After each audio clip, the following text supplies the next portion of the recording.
In the future, Earth is invaded by an alien race known as the Formics, killing a good hunk of humanity. The invasion was stopped by a pilot known as Mazer, who crashed his plane against the Formic queenship at the cost of his life. For the following 50 years, the International Fleet is created and it recruits children to become soldiers who one day will guide a new fleet to a counterattack. These kids are trained through war games and are watched over by a monitor connected to their necks. One of their best players is Ender, whose skills sometimes make other kids think he's cheating, however he never raises to the taunt. Colonel Graf thinks Ender is the hero they need, but Major Anderson is skeptical because they need more than just battle skills, they also need the personality of a leader. One afternoon, Ender is called to the infirmary to get his monitor removed, which means he's out of the program. After the very painful procedure's done, Ender's surrounded by jealous kids that drag him into a classroom as they accuse him of cheating and want to beat him up. Now that he doesn't have the monitor anymore, Ender doesn't hesitate to defend himself and beats the leader up before threatening everyone. Graf and Anderson are still watching all this through other cameras, and Graf is proud of Ender for his reaction. When Ender returns home, he tells his sister Valentine about what happened, feeling bad over how violently he reacted because he doesn't want to become like his brother Peter, who was kicked out of the program for his bad attitude. Valentine tries to comfort Ender, but their conversation is interrupted by Peter, who comes to challenge Ender to a fight for getting kicked out too. However, Ender doesn't react, and he's left alone when he shields. Later during dinner, Ender's parents try to remind him there's nothing to be embarrassed by when suddenly, Graf and Anderson show up at their door. It turns out that taking out the monitor had been a test to see how Ender behaved without it and, after asking him a few questions, they confirm he passed because his decision to beat up the other kid had been tactical. He didn't fight because he enjoyed hurting other people, he did it to stop them from bothering him in the future. Graf thinks Ender's mind is as bright as Mazer's and wants him to come back. If he accepts, he'd be graduating to battle school without the monitor. Ender accepts and he's taken to the shuttle that will carry him and other graduated kids to battle school. There, Ender meets Bean and Ally, who can't help throwing up when the shuttle takes off. Graf comes to check on everyone and when Ender makes a joke, Graf informs the group that Ender is the smartest kid in the class, which puts everyone's attention on Ender in a rather awkward way. When they arrive at the school, Ender tells Graf that his little announcement made everyone hate him, but Graf explains the army needs their own Caesar to win this war. Afterward, Ender goes to his room, where he's met by some of the students already teasing him for thinking he's better than everyone. Their conversation's interrupted by Sergeant Dapp, who teaches them the rules of the place in a rather condescending way and reminds them that teamwork is the key to survival. Later in class, Graf reminds everyone of their responsibilities and plays a video of Mazer's victory, which Ender find weird. The next morning, the team is taken to the battle room, which has 0G. Graf makes Ender go first to demonstrate, and the rest of the kids quickly follow him, slowly getting used to the lack of direction. Ender and Ben get together and decide to try out their weapons, discovering that the shots freeze any body part they touch. After some minutes of practicing, Graf calls everyone back and explains this is the room where they'll be competing against other school teams. Then Dapp explains the rules of the game. They get 1 point for a hit to a limb and 6 for a torso hit, but if either side gets 1 cadet through their enemy's gate unharmed, that army will win regardless of points. For the following 3 months, Ender spends his days training in the school and writing emails to Valentine, although he never gets a reply. The training includes studying Formic flight patterns and hand-in-hand combat, which keeps them aggressive and makes Ender feel like Peter. Ender's still not sure anyone truly understands their enemy, especially because nobody tells them properly what Mazer did to defeat the entire fleet last time. Graf tells Ender he wants him to lead, but Ender doesn't know how to do that when everyone's so different and he always eats alone. One evening, Graf informs the class that some people in the higher ranks have failed to meet the standards to get into command school, so now there's a chance for students in this class to get a promotion. Ender asks Graf if their emails are being blocked, and Graf confirms all communication is being temporarily held back because people on Earth don't need to know what's happening here. Afterward, Dapp makes Ender do push-ups while insulting him, reminding him not to speak unless spoken to. After Dapp leaves, Ender is surprised to see the other kids now look at him with respect. The next day, a teacher informs them there are only 3 passing scores on the deep space navigation test: Ally, Bean, and Ender, causing Bernard to accuse them of cheating. The teacher wants to go over some exercises and asks Ender to demonstrate, but Ender says Ally and Ben understand the concept better, and the teacher calls for Ally instead. While Ally explains his answers, Bernard writes insults about Ally's weak stomach that appear on everyone's screens, so Ender writes something about Bernard and sends it back, making him mad. The teacher hears him complain, and when she sees what's happening, she tells Bernard not to dish it out if he can't take it. Later during lunch, the class comes to sit with Ender, leaving Bernard behind. In the evening, Ender finds a game on his tablet and tries it out while Ally watches him.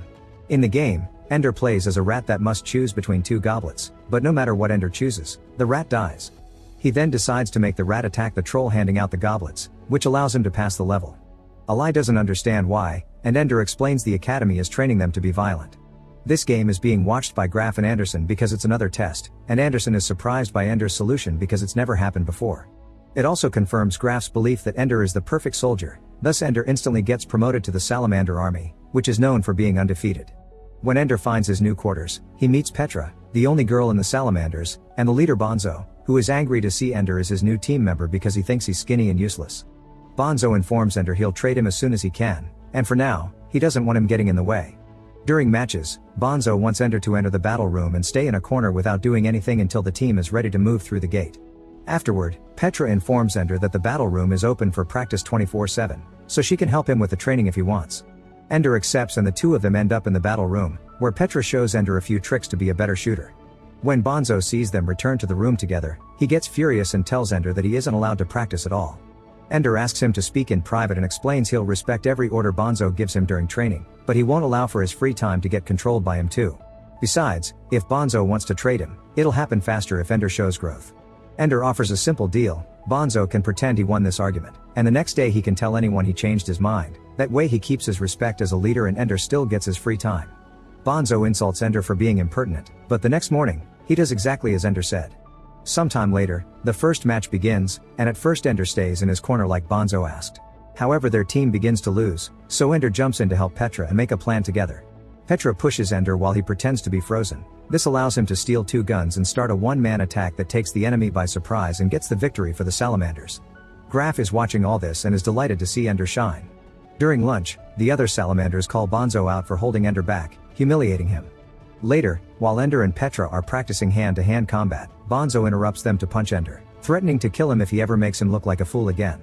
When it's time to go to bed, Ender picks up the game on his tablet again and the rat finds a bug-like creature that wants him to do something he can't understand. Then the creature transforms into Valentine, who suddenly has to run away when the area finds itself under attack. The rat follows Valentine into a fallen building and after transforming into Ender, he finds a weird sphere with Valentine inside in the middle of the room. Then the carpet becomes a monster and attacks Ender's avatar, causing Peter to appear in the sphere and call Ender a killer. Terrified, Ender immediately closes the game. Meanwhile, Graf is furious with Anderson because he thinks her game is pushing Ender's psychological state to the edge. Anderson explains she doesn't understand how these images got into the game and that she can't modify them, so Graf makes her delete the game entirely. Afterward, Graf decides to accelerate some promotions in the program to be ready in time. He calls Ender to his office and asks him if he'd like to command his own team, the Dragon Army, which was a name that got discontinued 4 years ago because they couldn't win. Graf thinks Ender can have his own team of freaks like him, and Ender accepts. After Dap shows Ender his new quarters and finally treats him with respect, Ender meets his new team, which includes Eli, Bean, and Bernard. Ender surprises everyone by asking for mutual respect and to be told of any ideas they may have because teamwork is the most important. From then on, Ender pushes his team to work hard, making something even out of Bernard, and they soon reach third place in the team ranking.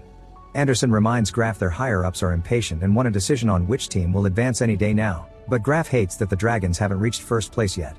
To fix this, Graf proposes something that has never been done before: a battle with 3 teams, including the 3 first places, Dragons, Salamanders, and Leopards. The team receives the news out of nowhere, and in their hurry to get ready, one of the guys hurts his ankle. Ender sends him to the infirmary and gets ready to approach this challenge with a smaller team, but luckily, Graf sends Petra as the replacement. Ender first sends Petra out with a boy as a shield so her shooting skills can get rid of the campers by the gate. Then, he ties a rope around Bean and makes him scout the room for intel. This gives enough information for Ender to make a plan. The whole team makes a meat shield around Eli and they move straight to the enemy's gate, winning the game. After the game, Bonzo approaches Ender in the showers, asking him to fight. Ender doesn't want to but has no choice and he defends himself, accidentally pushing Bonzo too hard and making him hit his head on the floor. An unresponsive Bonzo is immediately taken to the infirmary for surgery, and Anderson and Petra try to comfort Ender, but Graf interrupts them to talk to Ender alone. He swears Bonzo is going to live, but Ender doesn't believe him, so Graf admits Bonzo will be sent back to Earth for recovery. Ender wants to go with him and see his sister, but since Graf refuses to give him time off, Ender quits. Afterward, Anderson calls Graf out for not seeing their students like the children they are, but Graf reminds him he needs to see them as soldiers if they want humanity to survive. Sometime later on Earth, Valentine arrives at her home to find Graf there, asking her for a favor. Valentine knows Graf wants to use her to make Ender rejoin the army, and Graf simply replies he wants Ender to save lives. Then Graf takes Valentine to see Ender, who takes her on a boat ride so they can speak in private. Ender explains how bad he feels for having to destroy lives because to understand an enemy, he needs to love them. Valentine reminds him that hurting Bonzo was self-defense and explains that she refuses to convince him to rejoin like Graf wants her to, but she does think Ender is here because he's afraid. She points out he can't hide here forever and that if he doesn't try, everything will be lost. Ender accepts to go back to the army, but only if Graf doesn't block his emails anymore. Instead of going back to battle school, Ender is taken to the command base near the Formic home planet, where he has earned the right to train for the final test.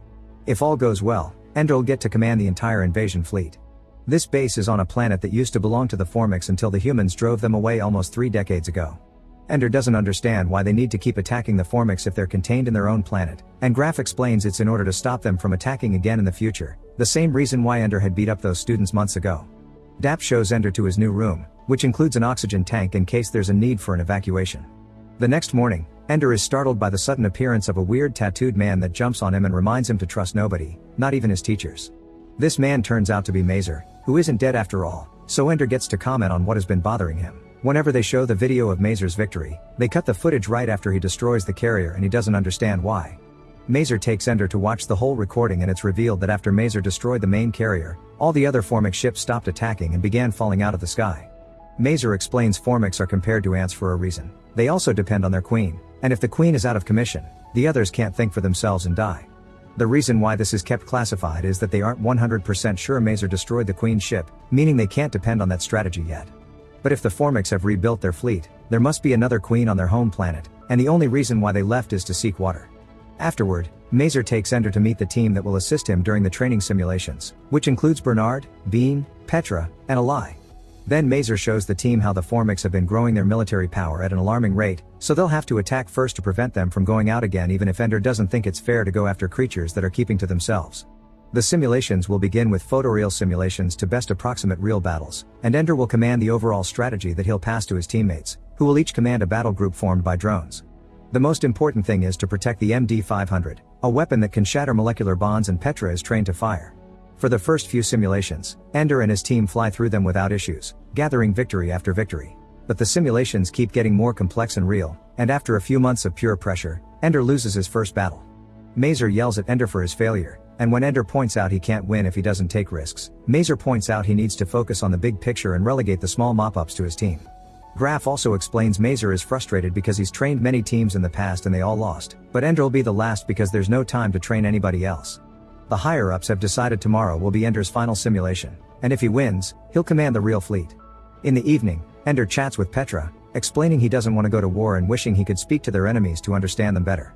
Petra reminds him studies on Formic bodies have shown they don't have vocal cords, making Ender wish he could think to them instead.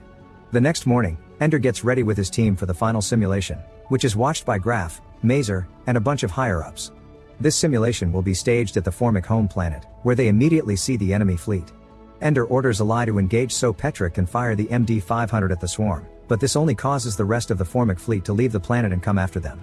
Since the MD-500 needs time to recharge, Ender copies the strategy he used in the battle room and surrounds their main weapon with the other smaller ships as a shield. Then he makes Petra fly the MD-500 toward the planet, and since the shield begins burning when they enter the atmosphere, Ender asks Bean to send his drones to take care of the incoming swarm so they can at least have a clear way and survive long enough. Once the MD-500 is recharged and close enough, Ender makes Petra fire the weapon, which effectively destroys every single living being on the planet and wins them the fight. The team celebrates their victory, but Ender soon begins to worry when he notices they're still seeing images of the planet burning to the ground for some reason. Mazer and Graf come to congratulate Ender and thank him for saving humanity because it turns out that hadn't been a simulation, it had been the real deal. Ender immediately has a breakdown when he realizes he abandoned their own soldiers to use them as a shield and has destroyed an entire species that may have been just preparing to defend themselves, considering they never went back to Earth in 50 years. The others try to call Ender a hero, but he can only see himself as a killer. Since Ender is starting to lose it, a nurse puts him to sleep with an injection and they take him to his room to rest, where Petra watches over him. In his dreams, Ender sees the bug creature from the game and realizes is the Formic Queen, who is protecting the sphere in the building and has always been trying to communicate with him through his dreams. Finally understanding what she needs, Ender wakes up and runs out of the room to leave the base, so Petra has to follow him to bring him an oxygen tank before he dies. Ender is thankful but sends her back because he must do this alone. Then he proceeds to walk into the fallen building where he finds a Formic Queen with the sphere, which is actually an egg. The Formics never intended to fight the humans, they had only been looking for water for their new babies. The Queen comes closer and puts her paw on Ender, but she lets go when she sees he means no harm. Understanding that the Queen is dying, Ender takes the egg and promises to find a good home for it.